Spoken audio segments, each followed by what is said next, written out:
With The Last of Us TV show right around the corner, I figured it's time to look at one of the greatest video game characters and character arcs we've ever seen in Ellie Williams. How close will the show stay to Ellie's video game counterpart? How different, and how will an inevitable Season 2 tackle Ellie's story? I made a video about how Joel is a great character but a terrible person, and you guys had a lot of thoughts to give me about that one, so let's keep the ball rolling with how Ellie ended up becoming her own worst enemy. Also, to those of you who gave me some constructive criticisms in the Joel video about how the recap was too long, I've heard you, so this video is just going to be a little bit different. Instead of recapping the story and then giving my analysis, I'm just going to combine both of those in this video. So if you're a fan of the games, or maybe just want to hear more about Ellie before you get into the TV show, and you don't mind spoilers, whatever the reason may be, I've got you covered. Now let's get into the post-apocalyptic wasteland that is the world of The Last of Us.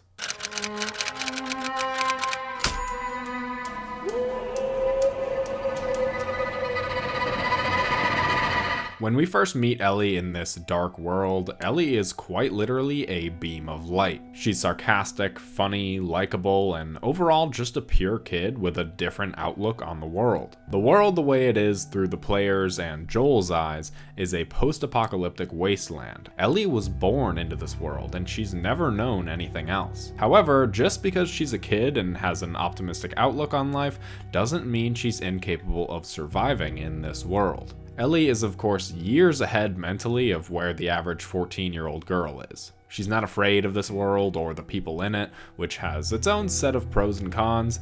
Physically, as we would find out later in the game when we play as her, she's also incredibly capable of keeping herself alive. Ellie's first real taste of how horrible this world is when she loses Riley. She lost her mother just a few hours after she was born, so again, Ellie hasn't really felt the loss of someone close to her until she lost Riley. Kids will be kids, even in the apocalypse, sneaking out at night, going places you aren't supposed to.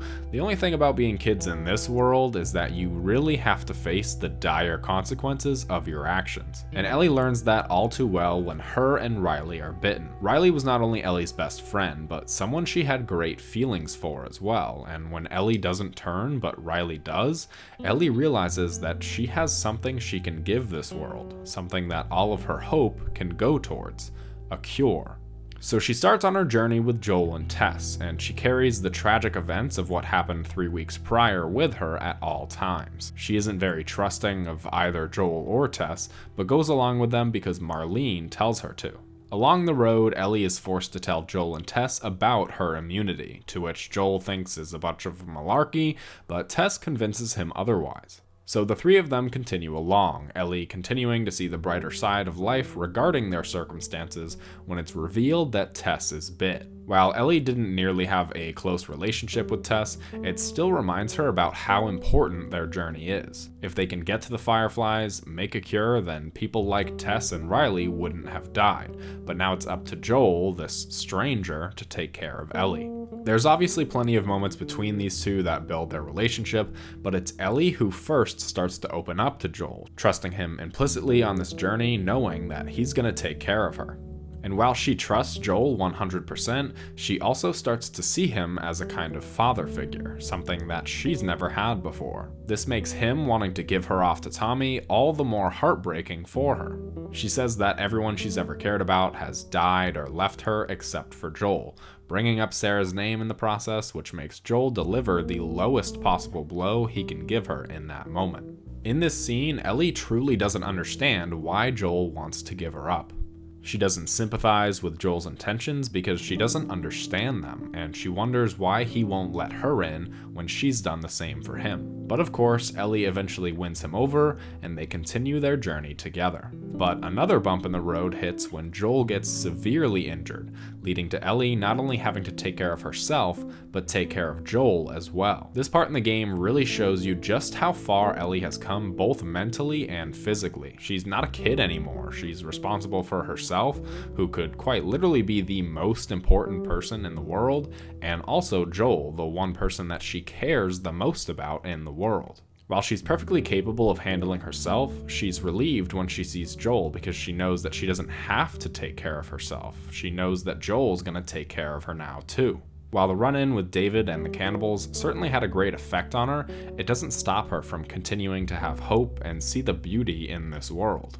This is evident from the giraffe scene, and afterwards when Joel says that they can stop all of this, leave it all behind, and just go back to Tommy's, Ellie wants to continue going ahead. This is really the point in the game where you can see the different mindsets these two characters have about each other. Ellie sees Joel as a father figure who's helping her on this journey to save humanity, while Joel sees Ellie completely as his new daughter. They finally arrive at the Fireflies, the one place Ellie has wanted to get to so that way their entire journey would mean something, but it doesn't. It turns out there's dozens of people who are immune and that her immunity means nothing.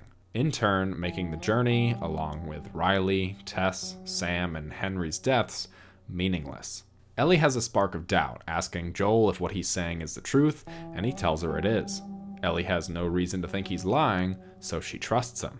Quick side note, a lot of people commented on the Joel video that he saved Ellie not because he was selfish, but because Ellie didn't give consent to the doctors killing her in order to make a vaccine.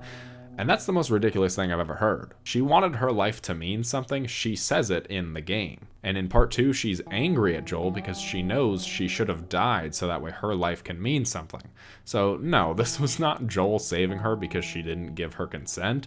This was Joel being selfish. Even he knows this. It's the whole reason why he doesn't tell her the truth about what happens, because he knows that she would have preferred to die in the hospital. It's literally the point that makes The Last of Us such a great story because of how it ends. I just needed to rant about that because it's amazing to me how many people don't understand the game's ending and Joel's true intentions during it. Also, a lot of comments mentioned the Fireflies, that they could never make a cure because you can't cure a fungus, and the Fireflies would have just used it as a weapon against their opponents, yada yada yada. While this could be true, I don't think it's the point of the story, and even if it is true, we'll never know, unless that's the plot of part 3. Now, although she trusts Joel, a part of Ellie has truly died. Her hope. This journey truly has made her age like 20 years over the course of 1 year. She realizes how harsh this world is now, and now that there's nothing she can do for this world, she becomes a bit cynical. She also grows up and enters the phase that most of us go through in teenage years, the angsty, angry, moody phase. Unlike most of us though, Ellie has an actual reason for going through this phase. She's constantly seeing reminders about the Fireflies and about how her immunity meant nothing, but she's gotten a bit older and a bit wiser, and starts doubting Joel's story. Ellie goes in search of her own answers back at St. Mary's Hospital, where she's probably feeling the most conflicted she's ever felt. On one hand, she wants Joel to be telling the truth, and that what he said all these years is right, but on the other hand, she wants Joel to be lying so that way there is some hope for making a cure and having her life actually mean something. Of course, what she finds is the latter, and that Joel has been lying all these years. While she returns back to Jackson, she turns her head from Joel, knowing that he took the one thing that she wanted, for her life to mean something and to help the people in this world. But over time, Ellie realizes that she doesn't hate Joel, she still sees him as a sort of father figure and eventually wants to try and heal things. Maybe not have things go back to the way they were before, or maybe have things go exactly how they were before, but she doesn't know, and she never will, because Joel is taken from her. Ellie's hope that she'll ever mean something in the world and that her and Joel can ever repair their relationship is completely evaporated in a single day. But Ellie doesn't want to heal from this tragedy. She doesn't want answers for why it happened. It doesn't matter why it happened, because in her mind, the only way she could ever feel better is to avenge Joel's death. Her words are in fact so compelling that it changes Tommy's mind on the whole situation, and he rides out to avenge his brother's death. Ellie and Dina aren't far behind him, and Ellie goes full-on ballistic towards the entirety of the WLF and eventually the Scars, and really anybody else that stands in the way of her and Abby. She has no remorse for her actions. It seems like she doesn't even feel pain at all. She only wants to avenge Joel. Her mind never really falters until she gets to Nora. This is the moment that it really dawns on her just exactly what she's doing. The fact that we, as players, don't even get to see the full interrogation and torture of Nora really lets your imagination run wild on just what Ellie did to Nora for her to give up the location of Abby. Regardless of how shaken she is, Ellie continues onto the aquarium, where she continues doubting her actions when she kills a pregnant Mel. When they regroup in the theater, even after all she's done, leaving a trail of bodies throughout all of Seattle, Ellie ultimately doesn't feel satisfied because she didn't kill Abby. Enter Abby and their fight in the theater, where Ellie gets absolutely demolished and all of her friends either injured or killed. Years later, Ellie still doesn't quite know how to cope through Joel's death. It still haunts her that Abby is out there somewhere, maybe killing more people that she's known or taking away loved ones from other people. It's Tommy this time around that changes Ellie's mind about going after Abby, so Ellie forsakes the life she has, the family she has, to go and find Abby and kill her once and for all. When she finds her, she can't help but feel a little underwhelmed. This was not the reaction that we as players were expecting, nor was this how Ellie expected to feel in this moment. Abby's first reaction is to get Lev, and Ellie flashes back to seeing Joel taking care of her when she watches Abby taking care of Lev. But she knows that she's come this far, and she can't give up now, just like she felt years ago when they were almost at the Fireflies. Ellie wasn't going to stop now.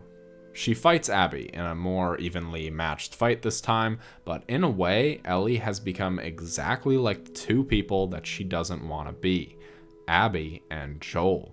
If she kills Abby, then she takes her away from Lev, exactly the same situation like Abby killing Joel. If she kills Abby, then she also becomes exactly like Joel, destroying the one thing in this world that Lev has left. In this moment, Ellie decides that all of this hasn't been worth it. She's lost Joel, she's lost her family, she's lost her friends, all because of her own actions. Actions very reminiscent of the people she didn't want to be like. It's this moment that Ellie realizes she's become the very thing she sought to destroy. Going back home, she sees everything she's lost, both physically, mentally, and emotionally. She gets up and heads off into the forest. Ellie in Part 2 really has one of the greatest character motivations I've ever seen, and the way it unfolds through the flashbacks is great. A lot of people think that the flashbacks should have just been the second game itself, which makes no sense because that's not really a story, but the way they're presented to us show us what Ellie's motivations truly are. She's not going after her pseudo-father's killers, she's going after the people who ripped him away before she could mend their relationship. We first think that she wants revenge, and while that's true, it's the motivation behind her revenge that makes it all the more meaningful. We left the last game thinking that Joel and Ellie were on good terms, and we still think that when Ellie first heads out to find Abby, but it's the fact that she didn't get her goodbye, it's the fact that she didn't get to have that movie night or that happy ending with Joel that makes the story all the more painful. And while people didn't like Joel's death with the way it happened or how early on in the story it took place, it was entirely necessary for Ellie's development.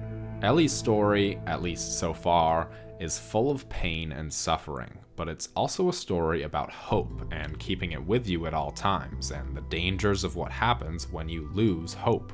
A lot of people have a problem with the narrative of Part 2 for a lot of reasons, but because they say it boils down to revenge equals bad, but I find it to be much more than that. A lot of people will have their own interpretation, and revenge equals bad can be one of them for sure, but it's a very surface level takeaway. This story, Ellie's story, to me is about a loss of hope in the world and the many ways it can change you. While the ending of Part 1 left on a bit of a somber note with Ellie accepting Joel's lie, the ending of Part 2 I actually find to be a bit more hopeful. Ellie's realized her mistakes, she's realized what she's done, and she can now start the true healing process. What that looks like, I have no idea. We all have no idea until and if there's a Part 3. I absolutely cannot wait to see how Bella Ramsey is going to portray Ellie. I really think she's going to knock it out of the park. All of the changes, both to characters and story, are going to be really cool to watch unfold throughout the journey, and should we get a season 2, I'm sure Bella Ramsey is going to kick ass in the leading role. Those are my thoughts on Ellie's journey so far. I am sure this video is going to ruffle as many feathers as the last one did. Wait till you see my Abby video. So I welcome that conversation in the comments below. If you enjoyed this video and are excited to watch the show, make sure to leave a like and subscribe for more Last of Us content. This is a big year for The Last of Us, and I've got a lot of great content in the works for it. I can't wait to show you guys it. Anyway, I'll see you in the next one. Yeah.